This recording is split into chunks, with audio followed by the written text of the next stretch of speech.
Le port de Cotonou, par sa position stratégique, représente un poumon économique vital pour notre pays et toute la sous-région. Dans un monde où plus de 80% des échanges africains transitent par les ports, notre infrastructure joue un rôle déterminant pour l'économie béninoise, mais également pour nos voisins enclavés. Aujourd'hui, le paysage portuaire africain connaît une transformation profonde. Des succès comme Tanger Med, Port Saïd ou Djibouti nous montrent la voie d'une modernisation ambitieuse. Notre défi est désormais d'accélérer notre propre transition en capitalisant sur nos atouts uniques, notamment une localisation privilégiée, la qualité de nos infrastructures et la sécurité de nos installations. Ce panel a pour ambition de définir comment nous pouvons transformer notre approche traditionnelle centrée sur les infrastructures vers une vision intégrée de Smart Ports en nous inspirant notamment des meilleures pratiques internationales. Comment pouvons-nous insuffler l'esprit Startup Nation dans notre écosystème portuaire? Comment les nouvelles technologies peuvent-elles nous permettre d'améliorer notre efficacité opérationnelle tout en renforçant notre position concurrentielle? Pour explorer ces questions essentielles, nous avons l'honneur d'accueillir 3 éminents experts du secteur maritime et portuaire béninois. Je vous invite à une discussion prospective, ouverte, sur l'avenir de notre port dans cet environnement mondialisé et en constante évolution technologique. J'ai l'honneur d'être accompagné aujourd'hui par 3 experts dont l'expertise couvre l'ensemble de notre écosystème. Alors, Monsieur Waterschroot, si vous le permettez, je commencerai par vous. Et ma question, la première question à votre rencontre est la suivante. Le port d'Anvers-Bruges est reconnu comme l'un des plus innovants d'Europe. Quelles leçons et meilleures pratiques pourraient être adaptées au contexte du port de Cotonou? Bon, merci, commandant. C'est une question difficile parce que pour nous, et je vais répondre à votre question, mais pour nous, notre principe le plus important dont nous croyons vivement, c'est co-création. Donc nous n'avons pas, pour nous, nous n'avons pas l'idée que c'est nous qui pouvons imposer quelque chose sur le port de Cotonou, mais nous pouvons juste seulement développer des solutions ensemble, comme vous savez, commandant. Donc cet aspect reste extrêmement important. Pour nous et aussi pour nous comme port d'Anvers-Bruges et aussi pour vous comme port Cotonou, nous existons dans un contexte très compétitif. Donc, tout ce qui est pour le moment, et je pense que c'est très important pour nous, comme autorité portuaire, mais surtout pour les clients du port, c'est fluidité des marchandises. Donc, tout ce qui est pour nous très important, c'est de développer des systèmes informatiques, des systèmes de numérisation qui assistent à vraiment développer des chaînes logistiques très fluides. Et c'est à cause de ça que récemment, ensemble avec Monsieur le ministre, nous avons aussi décidé de détacher un de nos experts de système informatique venant d'Anvers, d'ici à Cotonou, pour vraiment contribuer au développement des chaînes logistiques fluides, efficaces, pour finalement réduire le coût de passage du port et de rendre le port Cotonou le plus compétitif du sous-région, qui est le but final de notre partenariat. Merci, Monsieur Waterschroot. Ma prochaine question va à présent être destinée à Monsieur Chabi. À votre avis, quelles sont les technologies clés qui transforment actuellement notre port et comment le système d'information portuaire soutient-il cette transition? Merci beaucoup, cher modérateur, et bonjour, chers participants. Je vous remercie pour la question qui m'est adressée en ce qui concerne le rôle de la technologie dans la transformation digitale d'une entreprise. Et comme vous l'avez suivi dans la vidéo qui est passée tout à l'heure, l'attractivité, la connectivité du port ne peut pas se faire seulement sur les infrastructures. Il faut nécessairement tout ce qui est support technique à travers les systèmes informatiques, les logiciels et les technologies innovantes. Et je pense que c'est ce que le gouvernement de la République du Bénin a compris en demandant de travailler davantage sur la mise en place des technologies innovantes. Cette innovation qui nous amène à mettre en place des solutions informatiques, entre autres, les systèmes qui permettent d'améliorer l'efficacité opérationnelle. Quand on parle d'efficacité opérationnelle, l'efficacité sur tout ce qui est opération nautique et également tout ce qui est opération terrestre.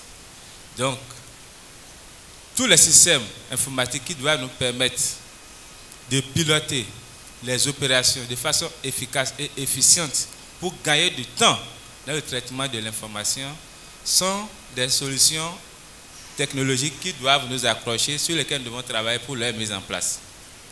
Et deuxième chose, nous ne pouvons pas mettre des solutions sans aborder tout ce qui est processus métier portuaire. Donc, l'innovation technologique nous amène à regarder également les processus de prêt et supprimer tout ce qui est encore tâche encore manuelle pour que nous puissions aboutir à l'efficacité opérationnelle. Donc, à travers le projet de système d'information portuaire, les objectifs qui sont visés, il y a l'amélioration du temps de passage de la marchandise, la maîtrise du coût de passage de la marchandise, la transparence sur le flux de l'importation, la transparence sur le flux de l'importation, sur la chaîne logistique également.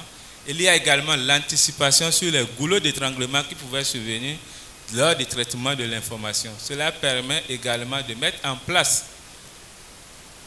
un centre de données qui permettra d'accompagner les décideurs à une meilleure prise de décision.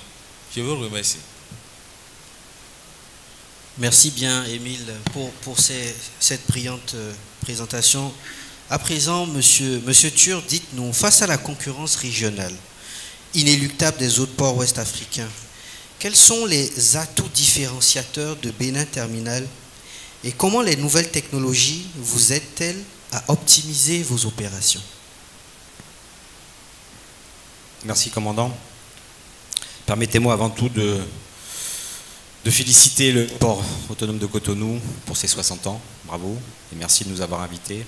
Et nous sommes heureux et fiers de participer à ce que sera le port de Cotonou demain, ce qu'il est même déjà un petit peu aujourd'hui. Avant de répondre à la question, je voudrais partager avec vous en fait et rappeler, et ça a été évoqué pendant le film que nous avons vu tout à l'heure, l'importance fondamentale finalement, avant d'évoquer tous ces sujets de performance, d'automatisation, de digitalisation, d'efficacité. Avant tout cela, il faut une vision, il faut une anticipation, un projet, et ensuite il faut se donner les moyens de les voir se concrétiser. Je pense que c'est ce que nous constatons ici depuis quelques années, et fondamentalement sur le port autonome de Cotonou, avec l'ensemble des projets qui sont en marche depuis maintenant quelques années. Et nous, évidemment, Bénin Terminal, nous nous inscrivons dans ce cadre-là.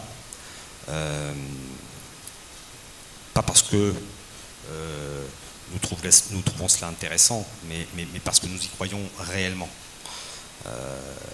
Les investissements colossaux que le port est en train d'accomplir pour permettre effectivement dans les prochains mois d'accueillir les plus gros bateaux qui évoluent aujourd'hui sur la côte africaine. On parlait de navires de 360 mètres bientôt et probablement même les ultra large vessels à plus de 400 mètres. Voilà les enjeux pour nous Bénin Terminal et Terminal à conteneurs de Cotonou. Être capable de traiter ces navires-là, les volumes que ces navires vont amener ou prendre, dans des délais raisonnables, pour le bien des usagers, exportateurs comme importateurs.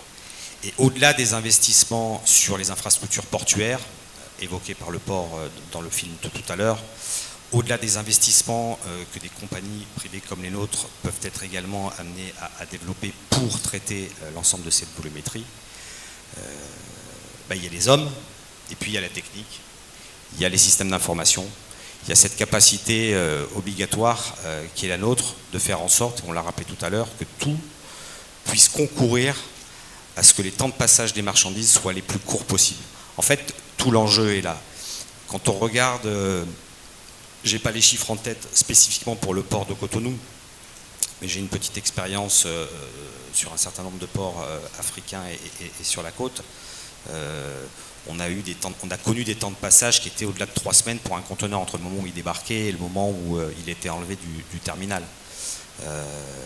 Aujourd'hui à Cotonou, on a des temps de passage qui sont fois inférieurs à 10 jours en moyenne sur le mois, ce qui est quand même assez incroyable. Et cela, c'est pas parce qu'on a déchargé rapidement le bateau, ça a été fait. C'est parce qu'effectivement, les systèmes d'information mis en place, les process de dédouanement, l'action des CAD, le fait que l'information puisse être téléchargée dans les systèmes, les manifestes, etc. Tout ça, par anticipation, permet effectivement un enlèvement rapide des marchandises. Et quand vous avez à côté de ça un système d'exploitation qui vous permet à la fois de facturer rapidement, mais également, une fois que tout est finalisé, de charger les marchandises et de les faire sortir, vous avez gagné énormément de temps. Et quand vous êtes en capacité de faire ça, vous donnez des signaux importants à l'ensemble des acteurs économiques du territoire, mais également de la sous-région, qui voient dans votre port un port efficace, capable de faire en sorte que leurs marchandises puissent être évacuées le plus rapidement possible. En fait, un port n'a pas vocation à stocker les marchandises, un port a vocation à faire transiter les marchandises. Et plus on est capable de faire ça rapidement, plus on est efficace. Au-delà évidemment de tout ce qui est investissement d'infrastructures nécessaires et fondamentaux. Et les travaux de la SIP auxquels nous participons activement sont fondamentaux. J'ai plus beaucoup de cheveux, mais quand j'ai démarré dans le métier, l'informatique c'était des choses qui étaient c'était un autre monde. Aujourd'hui, sans informatique, nous sommes perdus, tous, autant que nous sommes. Et pourtant, ce que nous vivons aujourd'hui, et les développements que nous constatons aujourd'hui, j'en suis certain, seront à des années-lumière de ce que nous allons connaître dans les 20, 25 prochaines années, et peut-être même un peu plus tôt. Donc les départements d'IT sont aujourd'hui le nerf de la guerre. Le port est le poumon ou le cœur, mais les départements informatiques sont des systèmes fondamentaux. Voilà. Merci Monsieur Thuur. Et cette fois-ci, une question peut-être plus simple pour Monsieur Wasserschut, qui trouvait la première un peu délicate. Alors une beaucoup plus facile. À partir de votre expérience internationale, quelles sont selon vous les technologies les plus transformatrices pour les ports africains souhaitant renforcer leur compétitivité mondiale? Voilà. Non, pas du tout, commandant. C'était pas du tout délicat, mais c'est toujours pour souligner l'esprit de collaboration. Et vous savez que ça me tient vraiment à cœur. Non, si on vraiment, on a fait aussi au sein du port d'Anvers, on a fait beaucoup d'études sur le coût de passage et le coût de transition. Et à l'époque, il y a beaucoup de ports, surtout en Afrique de l'Ouest, où si nous comparaisons juste le coût de passage, et on a fait beaucoup de comparaisons, disons Chine-Anvers ou Chine-Afrique de l'Ouest, et si on fait vraiment les comparaisons et les calculs, c'est, oui, on est à 5 fois, 6 fois, 7 fois le même coût de passage pour un seul conteneur. Et pourquoi? Et parce que finalement, ce sont les habitants des pays qui payent pour les coûts de marchandises. C'est vraiment. Et si on veut être le poumon économique, bon, on doit donner aussi de l'oxygène aux populations et au système économique. Bon, tout est lié à la transparence et comme déjà dit par mes deux collègues, de la chaîne logistique. Et donc, c'est pour nous vraiment, et c'est pour ça que au début et ensemble avec le soutien du président de la République et le gouvernement, on a ensemble avec les équipes, on a très vite compris que commencer à investir dans des projets de digitalisation et surtout aussi pas seulement des systèmes de digitalisation et de numérisation pour le port même, donc on a des systèmes de contrôle portuaire, on a l'aspect gestion de port interne, mais aussi vraiment se focaliser sur la chaîne logistique. Et parce que finalement, si on compare des chaînes d'approvisionnement, le coût de passage portuaire, c'est très très limité. Hein. Nous devons être conscients que la vraie concurrence, c'est sur des autres acteurs. Le coût douanier, les transports, le transit, c'est beaucoup plus important donc, par l'aspect portuaire. Donc, et c'est dans cette logique que nous nous sommes engagés comme Port autonome de Cotonou et Port d'Anvers-Bruges international ensemble avec le gouvernement, à vraiment se focaliser sur le système d'information portuaire et les flux de marchandises, ensemble avec tous les partenaires, les douanes et tout ça. Je pense qu'aussi, dans cette logique, il reste extrêmement important dans la sous-région, mais surtout pour le port autonome de Cotonou, de mieux renforcer les liens entre les ports secs et toute l'organisation logistique, et aussi de mieux développer les systèmes informatiques qui soutiennent l'opération de tous ces ports secs, de toutes les formalités liées aux marchandises, de créer, vous saviez qu'on est en train de développer la zone logistique ici au port, mais on a aussi la zone de Glogic Bay et des autres en cours. Donc ça doit devenir, à notre vision, vraiment toute une chaîne, un écosystème tout à fait intégré, de manière pratique logistique, mais aussi de manière informatique formalité. Et c'est vraiment dans cet esprit que nous croyons vivement que le port de Cotonou peut se développer, pas seulement comme le poumon économique de ce beau pays, mais aussi comme le poumon économique de toute la sous-région. Merci, M. Watersroot.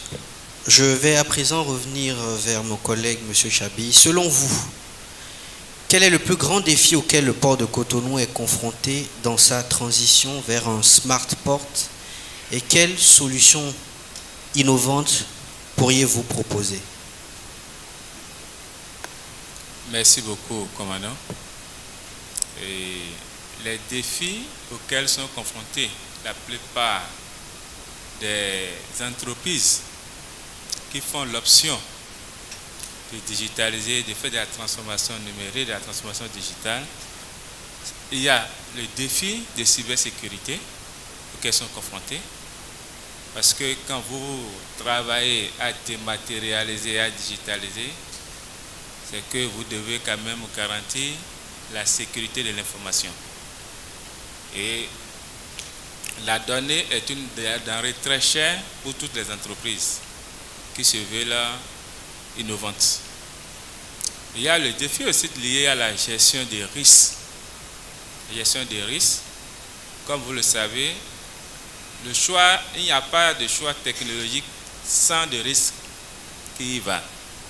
Donc, les différents DSI des entreprises sont confrontés à ce défi de gestion des risques et au défi de la standardisation des technologies à choisir. Aujourd'hui, il y a une réalité qui s'impose de plus en plus à tous les responsables informatiques des entreprises, c'est l'évolution du métier du DSI. Parce qu'aujourd'hui, le DSI n'est pas celui-là seulement qui pense seulement et comment sécuriser l'information, mais ils pensent également comment faire évoluer l'infrastructure pour l'adapter aux réalités et aux difficultés ambiantes. Il y a également dans la transformation digitale des métiers qui sont appelés à disparaître et d'autres qui doivent se créer. Donc, les responsables informatiques jouent également le rôle de conseil auprès des managers pour leur permettre également de travailler sur la gestion des compétences. La gestion des compétences, parce que tout ce que vous faites, il n'y a pas de compétences à mettre à côté, c'est les hommes qui sont appelés à piloter les systèmes informatiques que vous allez mettre en place, les solutions innovatives que vous êtes appelés également à mettre en place. Donc, les métiers auxquels nous sommes appelés à faire évoluer et les métiers qui doivent naître à travers ce rôle que désormais le DSI doit intégrer comme défi dans sa fonction régalienne, standard qu'on le connaît. Donc, il doit travailler également comme un conseil dans l'entreprise pour pouvoir faire évoluer les compétences au sein de l'entreprise. Donc, c'est le défi majeur. Et vous avez parlé de choix technologiques. Un informaticien ne dira pas qu'il y a une technologie meilleure parce que la technologie va en fonction des résultats que vous envisagez. Je suppose une petite entreprise qui draine 10 personnes et une entreprise de 200, 300 personnes ne vont pas choisir les mêmes technologies. Donc, ça dépend des résultats que nous attendons et en fonction également du niveau de digitalisation envisagé. Aujourd'hui, pour le port autonome de Cotonou, nous envisageons de digitaliser entièrement tout ce qui est process métier portuaire. Cela suppose également qu'il faut des technologies adaptées pour pouvoir réussir cette transformation-là. Je vous remercie. Merci beaucoup, Émile. Ah oui, bien sûr, vous pouvez réagir. J'ai une toute dernière question pour vous, justement, et comme ça, vous allez pouvoir englober, réagir et répondre à ma question. Si vous deviez identifier, Monsieur Tur, une seule priorité pour faire de Cotonou un hub stratégique en Afrique de l'Ouest dans les 5 prochaines années, quelle serait-elle? Une seule question, mais qui appelle potentiellement beaucoup de réponses. Juste avant de répondre, je voudrais partager ce que disait M. Chabi. C'est effectivement, vous avez tout à fait raison, les technologies, le choix des technologies sont pléthoriques. Après, c'est en fonction de ce qu'on souhaite obtenir, puis ça évolue de façon permanente. Mais je pense que la chose la plus importante, selon moi, et c'est en tout cas quelque chose que nous vivons ici à Cotonou, et c'est plutôt une très bonne chose, c'est effectivement que ce soit partagé avec les acteurs portuaires. C'est-à-dire que la vision que peut avoir l'autorité portuaire sur ce qu'elle veut faire et la façon dont elle veut l'amener, il faut le partager avec les acteurs que nous sommes, concessionnaires, pour que nous aussi nous puissions nous adapter. Parce que si on a des technologies qui se parlent, je suis un profane, hein, excusez-moi si j'emploie pas les bons termes, mais avoir les technologies qui se parlent, ça permet une efficacité incroyable. Maintenant, pour répondre à votre question, commandant, que choisir? Je l'ai dit tout à l'heure, d'abord il faut que le port soit capable effectivement pour les 15-20 prochaines années d'accueillir ceux qui font le marché, le commerce maritime aujourd'hui. Donc c'est capable de faire monter les bateaux dont les tailles effectivement grandissent. Ensuite, évidemment, il faut les capacités à traiter ces navires, que ce soit des navires porte-conteneurs ou des navires raquiers, ro-ro, etc. Être capable de les traiter dans des délais optimum, puisqu'effectivement, si vous avez la capacité de rassurer les grandes compagnies maritimes sur vos capacités à traiter leurs navires rapidement, vous leur permettez effectivement de développer encore plus la volumétrie et les lignes. Et finalement, c'est un cercle vertueux qu'on met en place. Et pour en revenir ensuite à toutes les technologies, oui, si on est un port capable de traiter des marchandises, je le disais tout à l'heure, en moins d'une semaine, si on est un port sécurisé, si on est un port adossé, et là c'est plus de la responsabilité régalienne, mais le ministre des Transports et du Cadre de Vie l'a rappelé tout à l'heure, en précisant le nombre de kilomètres de routes qui avaient été réalisés, ceux en projet ou en cours, si on est un port qui est connecté à des ports secs, si on est un port qui est connecté à des zones de développement comme la GDIZ, ben on a tout. Encore une fois, le port, c'est un lieu où des marchandises arrivent et partent, et rapidement. Si on est en mesure de faire ça, non seulement on rassure l'ensemble de l'économie locale sur la capacité que les outils mis à leur disposition va permettre pour leur business, et on va également aussi, je parle bien du Bénin, montrer à la sous-région et aux opérateurs de la sous-région, importateurs, exportateurs, que le port de Cotonou est à même aussi de traiter leurs marchandises peut-être un peu mieux que ce que peuvent offrir leurs pays respectifs. Nous sommes adossés au Nigeria, qui est un géant et qui va continuer évidemment de croître. Et nous avons, je pense, grâce à tout ce qui est en train d'être mis en œuvre, que ce soit par le port, l'État et les modestes opérateurs privés que nous sommes en capacité d'offrir tout cela à nos chers voisins du Nigeria et du Niger, bien sûr. Merci beaucoup Fabrice. Nous sommes à présent à la partie où nous devons laisser notre auditoire également participer. Donc nous allons prendre 3 interventions. Malheureusement, le temps ne nous permet pas de pouvoir discuter plus longtemps. Donc nous allons laisser la parole à notre assemblée ici présente pour poser les questions aux 3 éminents panélistes ici présents. Merci. Je remercie beaucoup les panélistes pour leur intervention. Et j'ai cru comprendre que la vision du port de Cotonou, c'est de devenir un port smart.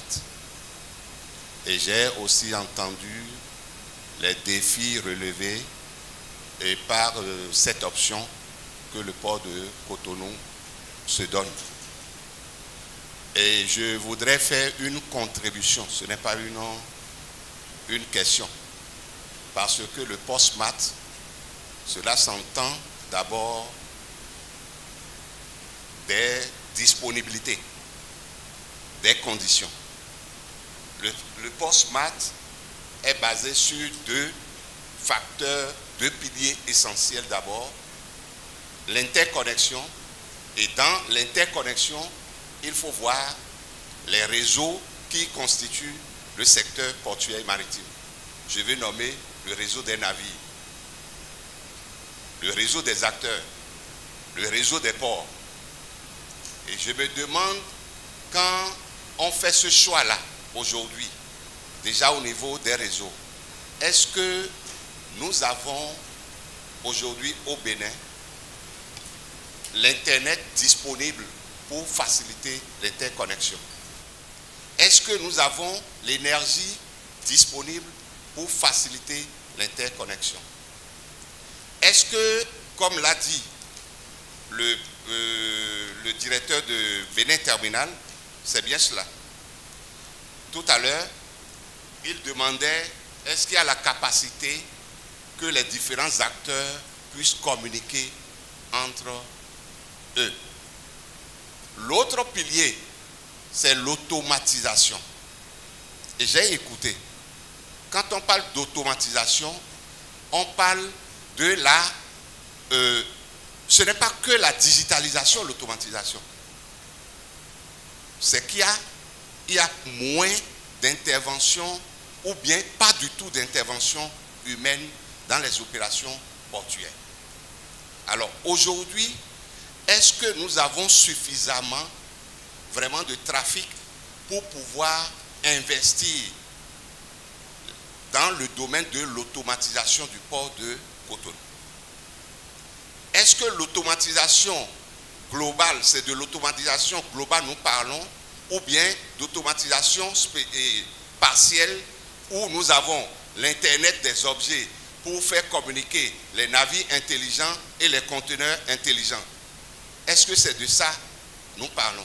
Je voudrais que les panélistes nous donnent ces précisions pour que tous ici, on soit au même niveau d'information par rapport au modèle post-SMART que nous sommes en train d'envisager pour le port de Cotonou.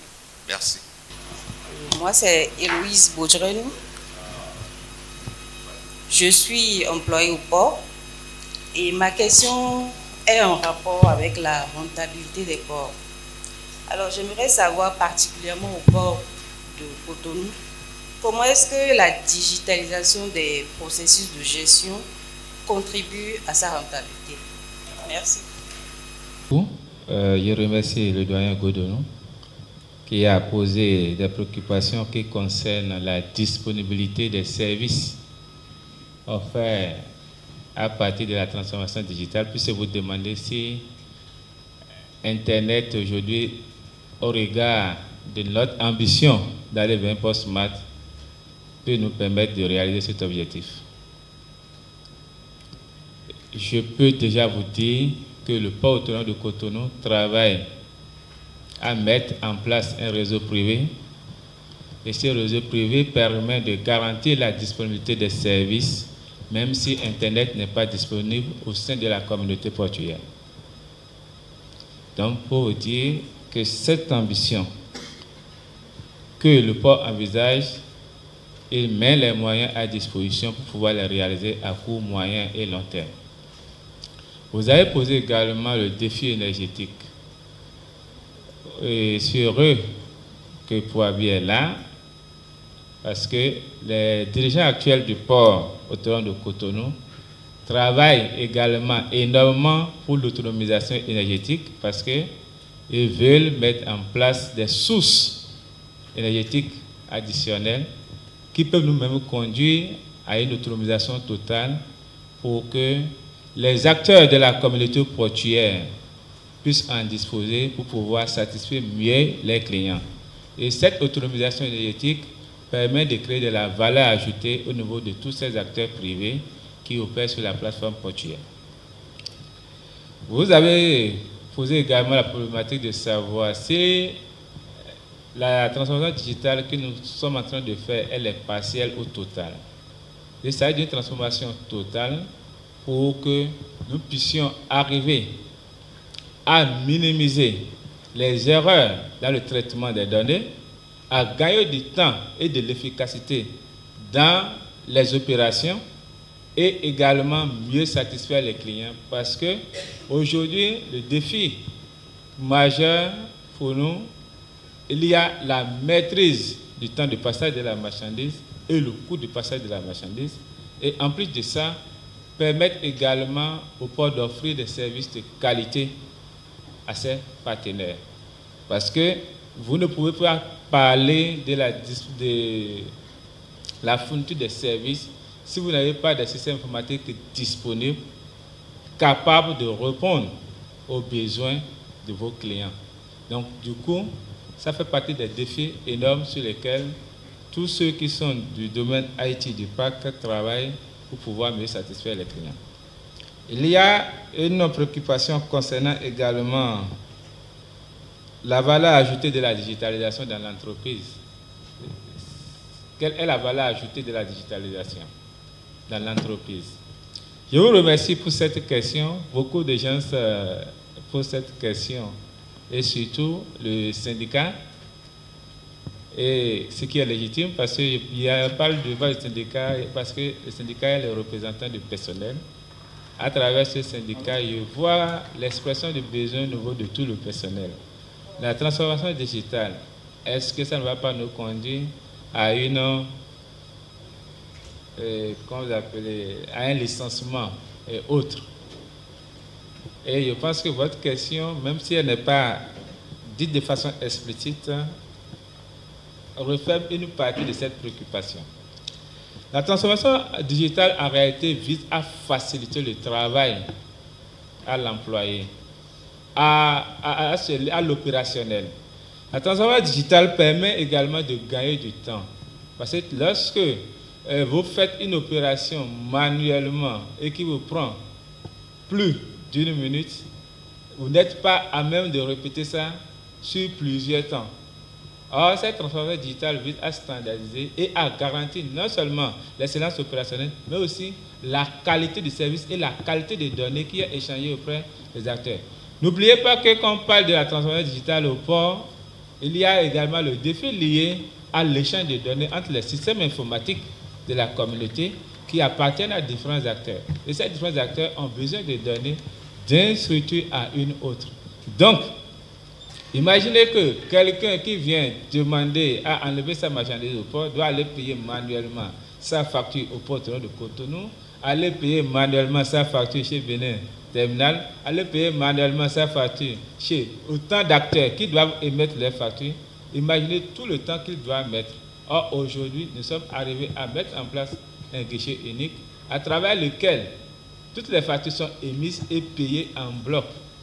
Le temps gagné est énorme comparativement à ce qui est fait manuellement. Donc, en termes de valeur ajoutée, il y a le gain en temps, il y a l'efficacité opérationnelle, il y a également la compétence développée par l'employé. Bon, je sens une petite en général, mais je vais essayer d'être bref. Mais juste pour, peut-être, juste pour rassurer tout le monde, hein, parce que ça c'est le grand avantage où nous nous trouvons ensemble dans le développement du port. Vous voyez tous le développement des grandes infrastructures. Ce qui est clair, et je veux le souligner, peut-être nous ne l'avons pas fait assez, mais j'espère que vous savez tous que les 7 dernières années, le profit du port a vraiment multiplié, aussi les montants de taxes nous payons au gouvernement a multiplié. Donc maintenant, le port a vraiment les capacités de financer tous ces travaux sur le bilan avec le soutien. Bien sûr, avec le soutien de tous les partenaires du port, avec les grands investissements que les terminaux ont fait.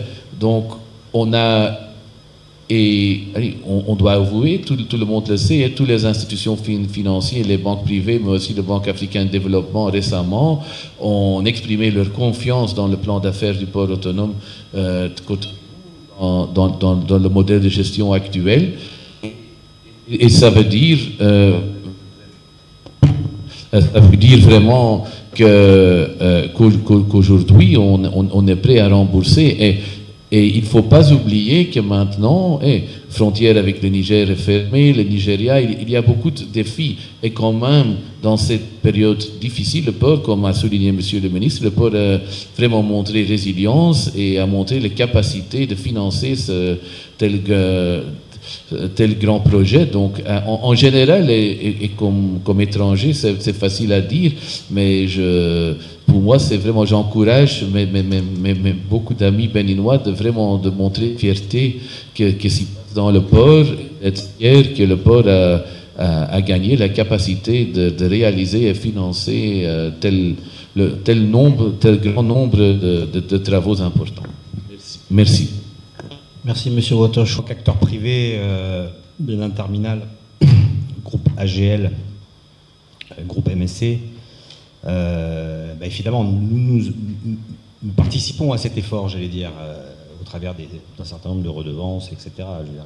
Rien n'est jamais cadeau. Mais si nous le faisons, et je le disais tout à l'heure, c'est parce qu'effectivement nous croyons à la capacité du port dans les années futures à accroître à la fois son efficacité, le développement et le traitement de volumes plus importants. Nous sommes aujourd'hui chez Benin Terminal, je vais parler de mémoire, mais je crois que nous sommes 485 ou 487 collaborateurs. À mon arrivée il y a 2 ans, nous étions un peu moins de 400.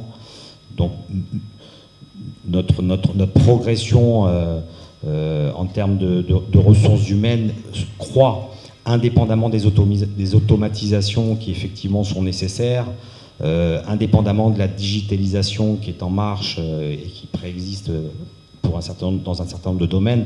Ça montre bien aussi que nous allons continuer à avoir besoin de la ressource humaine. C'est bien beau les ordinateurs et les machines, mais enfin si vous avez personne à la fois pour penser les logiciels qui doivent vous amener plus d'efficacité ou pour conduire les portiques ou les engins de manutention, vous n'arriverez à rien. Donc nos objectifs en termes de recrutement sont bien là. Et qui dit recrutement dit paiement de salaire, traitement des salaires, etc. Donc nous, on est dans une dynamique progressive de développement, d'intensification, et nous en sommes fiers. Et tout cela aux côtés du port autonome de Cotonou. Merci. Messieurs, nous arrivons au terme de ce panel riche en réflexions sur les défis et opportunités pour le port de Cotonou face aux enjeux de la mondialisation et des nouvelles technologies. Les échanges que nous venons de partager démontrent clairement que notre port se trouve à un moment charnière de son histoire. Depuis sa création en 1965, le port de Cotonou a connu une évolution remarquable. Mais comme nous l'avons entendu aujourd'hui, les défis actuels exigent une transformation profonde de notre approche. Nous avons identifié plusieurs axes stratégiques pour cette métamorphose. D'abord, l'importance d'une digitalisation accélérée de nos opérations et procédures, comme l'a souligné M. Chabi. Les précieuses perspectives internationales et best practices partagées par M. Waterscoot également, qui nous offrent un regard nouveau sur notre potentiel au Bénin. Et enfin, l'optimisation des opérations et la recherche constante d'efficacité opérationnelle rappelée par M. Tur. Ce passage d'une approche traditionnelle centrée sur les infrastructures vers une vision intégrée de n'est pas seulement une option, mais une nécessité dans un environnement portuaire africain et mondial en pleine mutation. Notre ambition d'insuffler l'esprit Startup Nation au sein de notre écosystème portuaire témoigne de notre volonté de nous positionner à l'avant-garde de cette transformation. Je tiens vraiment à remercier chaleureusement nos éminents panélistes pour leur contribution éclairante et l'assistance pour son aimable participation. Merci à tous et bonne suite de célébration à vous.